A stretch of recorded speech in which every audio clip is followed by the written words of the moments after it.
for the page number, Statistics in Six Sigma.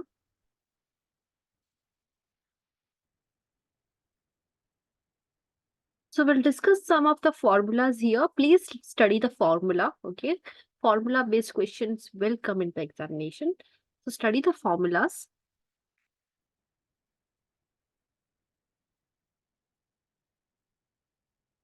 So defects per unit. Defects per unit, this is the first formula in Six Sigma.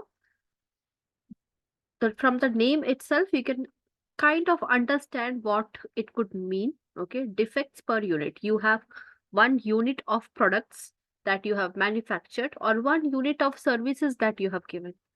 Okay, in that one unit, okay, how many defects were seen? Okay, so it's a very simple formula. How many defects out of units? So definitely the denominator will come in terms of units and the defects will be the numerator. Okay.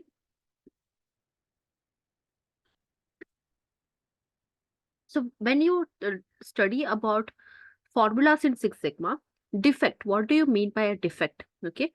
This is a flaw or a discrepancy, some error. Okay. In an operation or while manufacturing an item, when there is more than one flaw means something wrong, not that is not correct. Okay, it's seen, it is called, we can say it's a defect. Okay, for example, let's take a car. Okay, car is one completely finished unit. The car that you get, you pay the price for, you bring it home, that is a completely finished unit, one completely finished unit in the process of car manufacturing. Okay, but car also contains many different areas that are assembled to create the finished vehicles. Tires are made somewhere else. The body of the car is made somewhere else. The engine could be made somewhere else. So each of these parts while manufacturing a car is has a completely different manufacturing processes, like seats, dashboard, engine, and exhaust system. Okay, they all are manufactured differently. Okay, so let's imagine including the seats, dashboard, engine, exhaust system, tires, the body of the car. Okay, uh the wheels, the software used in the car. Okay, there are 10 items that come together and make a car. 10 different items that come together and make a car. Okay, so uh, each of these area, while making a seat, there could be a defect. While making the dashboard, while in the manufacturing process of a dashboard, there could be some defects. In the engine making process, there could be some defects. Okay, so defects can come from different areas. Okay, so what we can say, one finished car can have more than 10 different defects, chances, potential chances where defects can come into place. Okay, so this is the first formula, defects. What you understood, what is a defect? Okay, so DPU, it measures the average number of defects per every product or unit. Okay, what is the average number of defects that we see on a regular basis while manufacturing one unit? What is an average number of defects that we see while manufacturing one car? Okay, for example, so it is found by dividing the total number of defects found, that will be the numerator, total number of defects, by the number of units. Okay, car has 10 different units that come together and make one car. Okay, so and there are 10 different ways in which defects can take place, or more than 10 different ways in which defect takes place. Okay, so that's how you put the number in numerator and denominator. First, you have to identify what is a defect and what is not a defect. Okay, you should have policies that identifies what do you consider as an error or a defect and what do you do not consider as an error or defect. Okay, you should be very clear on that. And the denominator is what are things you are producing, manufacturing. Okay, that becomes the unit. So this is DPU formula.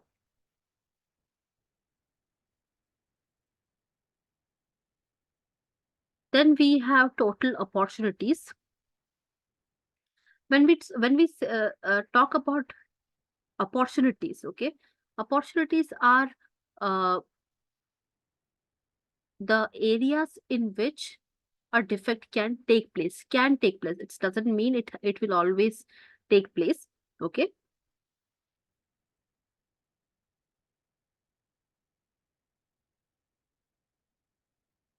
So so total opportunities means potential of something going wrong. Okay. What is the potential of things going wrong? So earlier, taking the same car example, the total number of products in a unit, okay, is, let's say you are manufacturing 30 cars on a daily basis. Okay, your industry is able to manufacture 30 cars on a daily basis. Okay, for example, the total number of products unit could be 30 multiplied by 30 cars have 10 different ways in which defect can take place in different sections of assembly: seat, wheels, engine, air condition, software, body of the car. Okay, there are 10 different ways, opportunities that in which a single car can go wrong. So 10 divided by 10 multiplied by 30. Okay, so 300. So on a daily basis, there are 300 opportunities of defects happening in your unit, in your industry. Okay, so this is how you calculate total opportunities. The and what is total number of defect opportunities in the sample? TOP is different from defect opportunities. Sample size multiplied by total number of defect opportunities per unit in the sample. A modified version of TOP formula. Okay, when you are just taking the defect opportunities in a sample. Okay.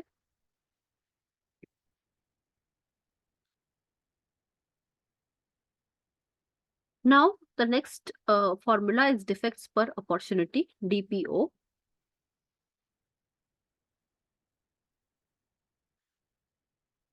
So DPO, parts per million. Okay, these all are different types of formulas used in Six Sigma.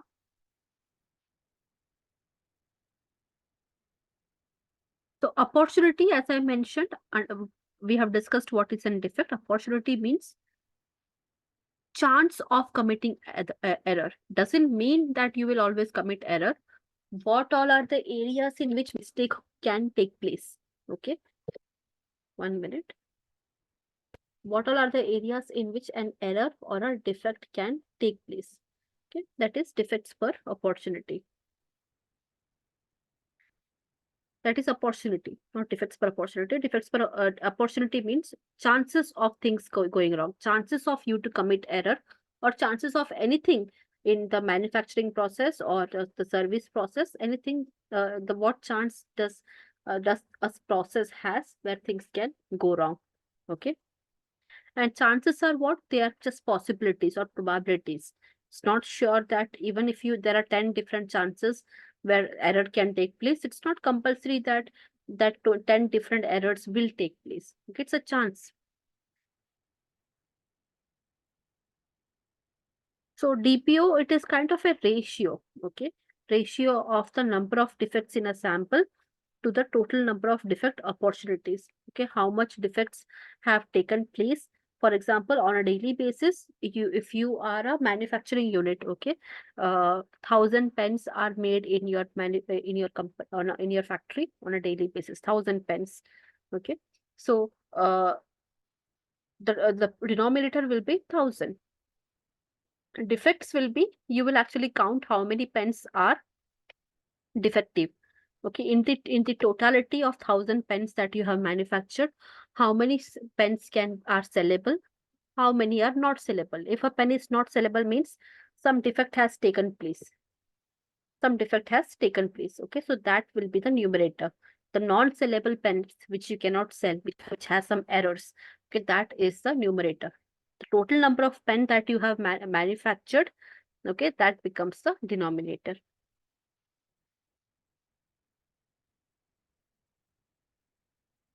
Next, defects per million opportunities, DPMO.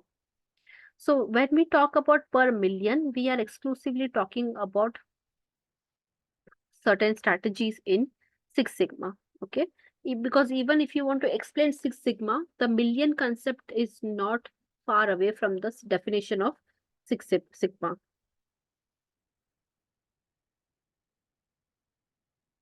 So what is DPMO?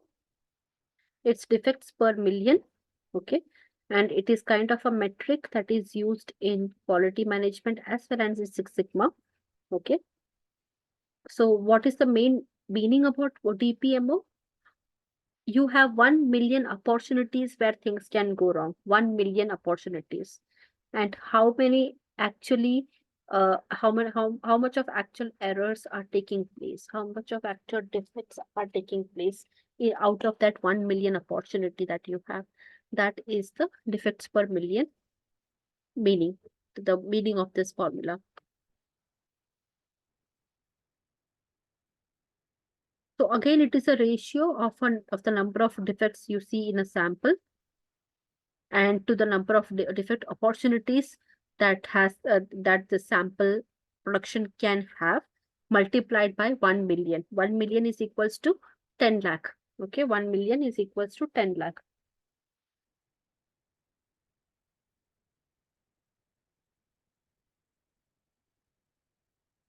So here you can see on the slide the formula of DPMO. Denominator, total number of defect opportunities in the sample. Numerator, total number of defects found in the sample. Okay. While making a pen, you have 15 different areas where things can go wrong. Okay. So, total number of defect opportunities in the sample means 15 into, let's say, 1,000 pens you are making on a daily basis. Okay. 15 into 1,000. That becomes the denominator. Total number of defects you actually find in a sample, you have to individually count how many errors took place in that day. And those number of errors, the total number of errors that you found out will come on the numerator multiplied by 10 lakh. You will get the DPMO, defects per million opportunity.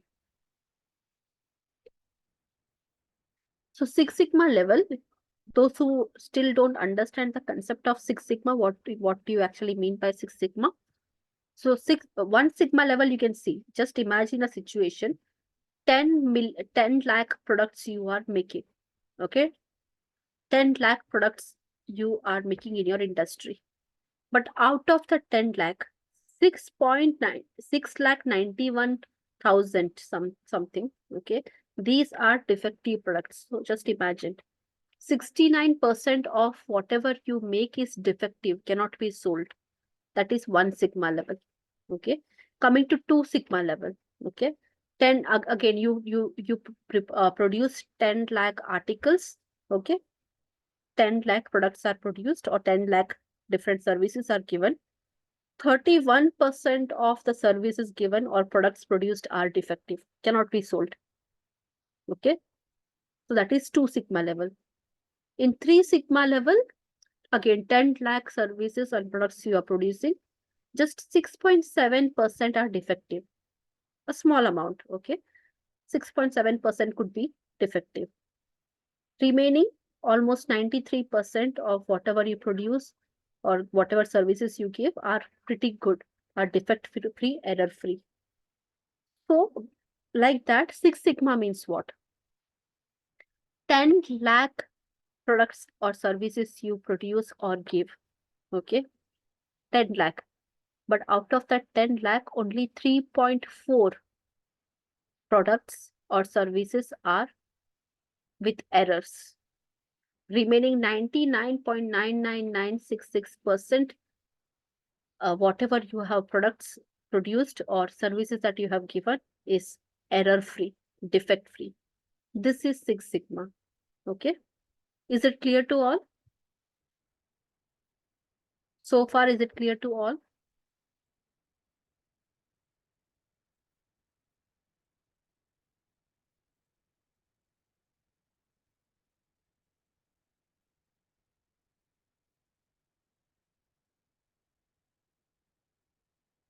Next is data. So you have different types of data, qualitative data and quantitative data. Okay. Qualitative data is more about things that are abstract, which you cannot which you cannot put a number value into. Okay, depends upon the type of data, the quality of the data, the abstract quality of the data.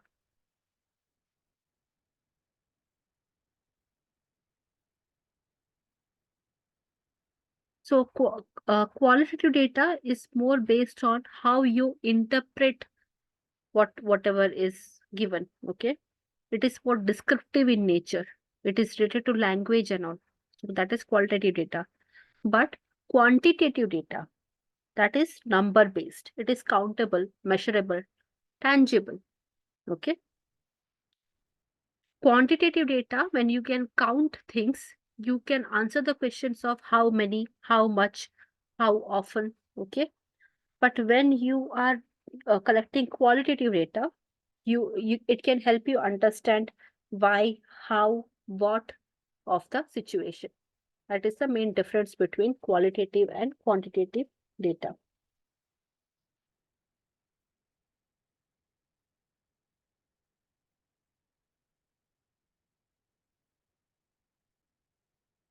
So qualitative data, you have nominal, ordinal, and binary. Nominal means there is no ranking into it. Okay, you are just categorizing things. Category of things is nominal, like gender. There are two categories, two, three categories. Race, there are some specific categories. Okay, there is nothing that is better than one. In gender, we can't say one gender is better than the other. Okay, we cannot rank genders, we cannot rank races. Okay, we cannot like rank food groups. Okay, or we cannot rank different color categories. Okay, houses, types of houses, something like that. That is, these are nominal data. Then we have ordinal data. So ordinal data, there is an order. Ordinal means an order of collecting data. So blood groups, performances. Okay, these come in order. Okay, for like performance also, there is an order of performance. First, these type of performances will be done. Later, certain types of dances will be done. So on. Blood group, you have an order: A positive, A negative, B positive, B negative, so on. Okay, there's an order of it. Doesn't mean that one is better than the other. Again, there is no specific uh, value of numbers that we are giving. Okay, this is a descriptive value that the data have. Then we have binary data. Binary data, by the name itself, either you will have two options, any two options: pass, fail, yes, no, positive, negative. Okay, when you are getting your data in this format, okay, is it present or absent? Is it pass or fail? Yes or no? Positive, negative. Okay, so when we are collecting data on these this kind of questions, only two options, no other options. Okay, true or false, yes or no. Okay, these things come under binary data.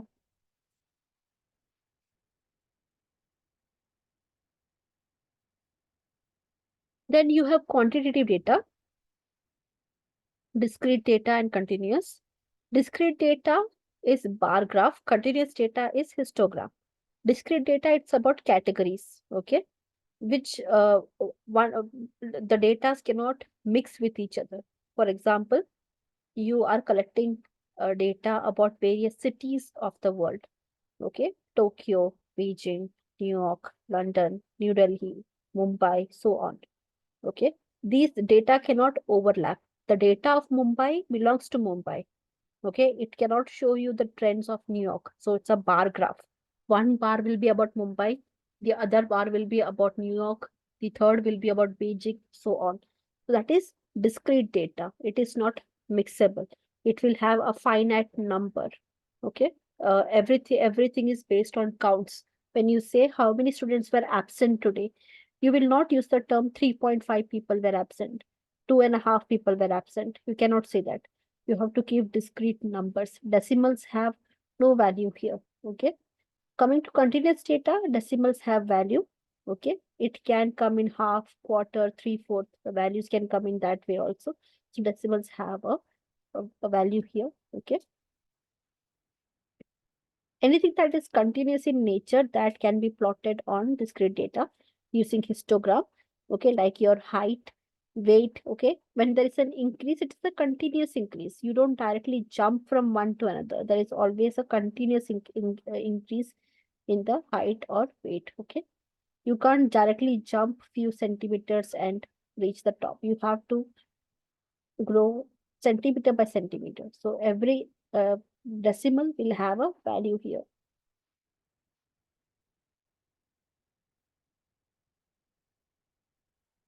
So steps of data collection, not that important, just for your idea. Steps for data collection: make predictions. First, make assumptions. Okay, this could be true.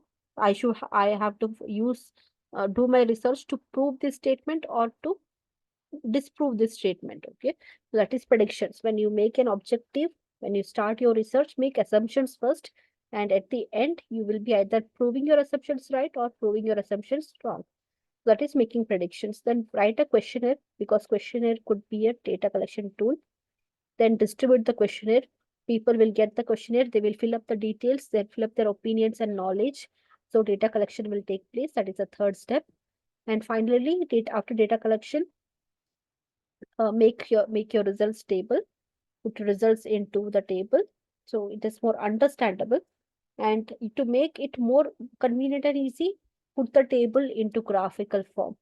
Okay, use tables and graphs to understand your data better. Okay, and finally, when you understand your data better, you get the conclusion. That is the sixth step.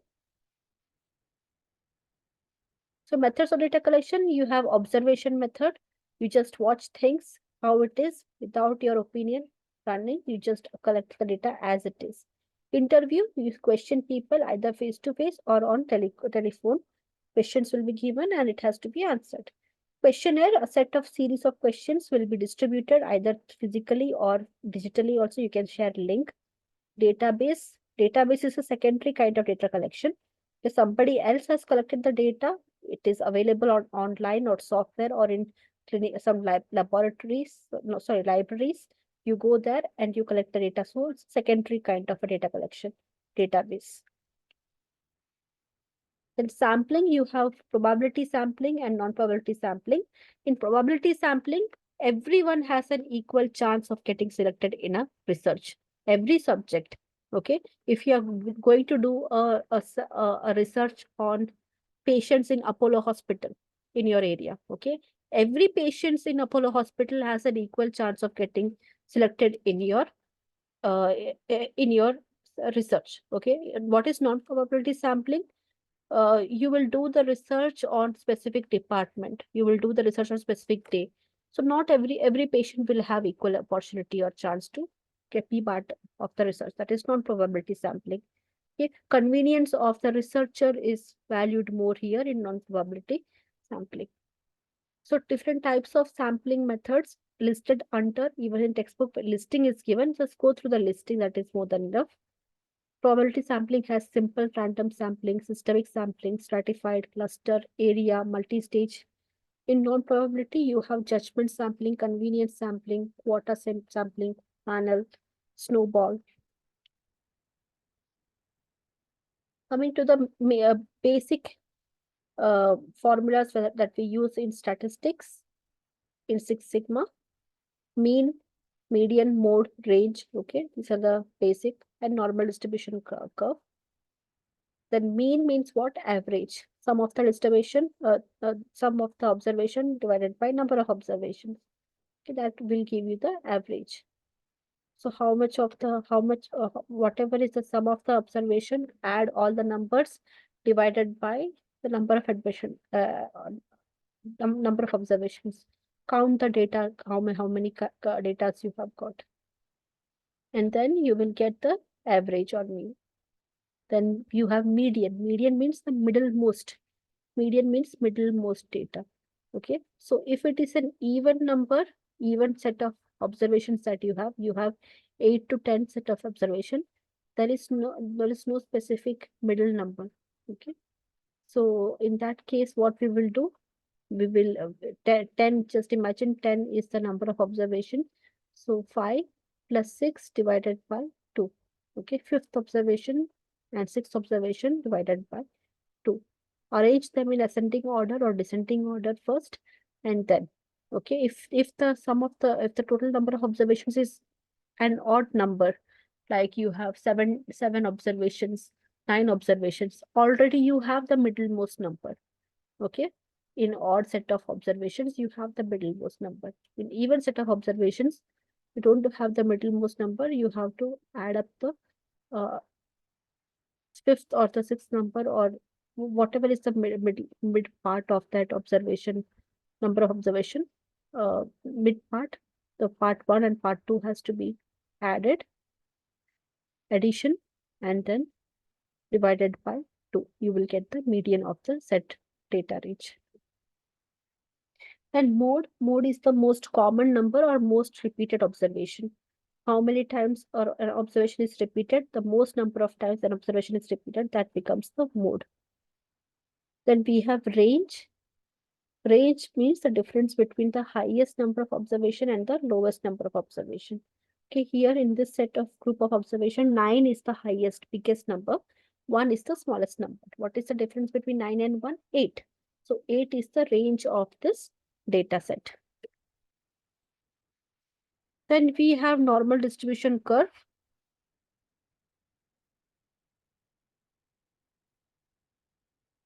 So Gaussian curve, normal distribution curve, bell-shaped curve. Okay, these all are the characteristics and properties of normal distribution curve, different names. Okay.